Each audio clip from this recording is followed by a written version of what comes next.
Ha llegado el momento de tratar las medidas que supuestamente permitirían conjugar economía, es decir, crecimiento económico y protección medioambiental. Recordemos que esto era un tema bastante complejo y que puede dar lugar a un debate pues bastante interesante.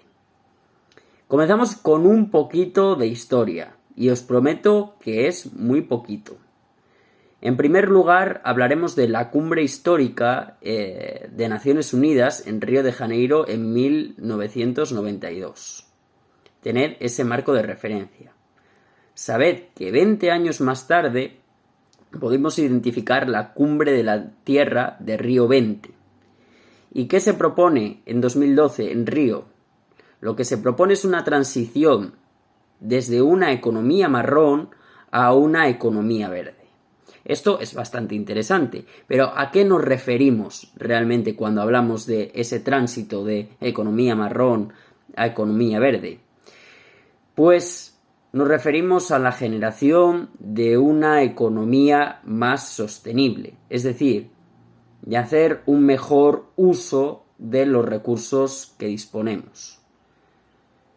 ¿Cómo podemos llegar a generar este tipo de economías sostenibles? ¿Quién es el principal protagonista? Pues se proponen 3 vías de actuación.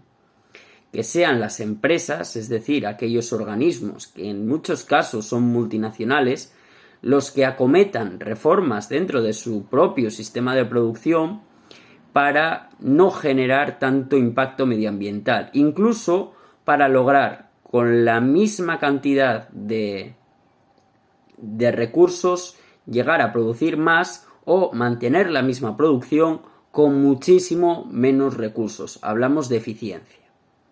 Por otro lado, los gobernantes, es decir, se habrían de promulgar una serie de leyes si realmente estamos preocupados por la cuestión medioambiental para prevenir los posibles impactos que pudiesen tener los estados, las empresas y las familias.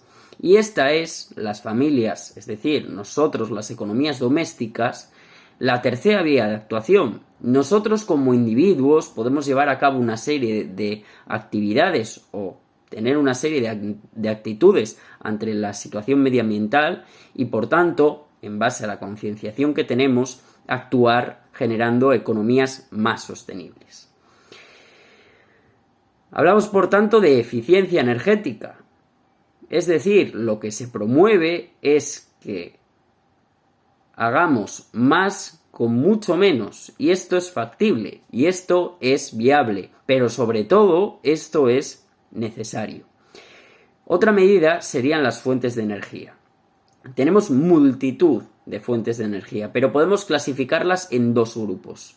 Fuentes de energía no renovables, como los combustibles fósiles, de los que ya hemos hablado, gas natural, el petróleo, el carbón, pero ojo, no nos olvidemos que existen otra serie de energías, que son las renovables, que son la energía solar, la energía eólica, la energía hidráulica. Recordemos dónde estamos. Nosotros tenemos por imposición una serie de pantanos.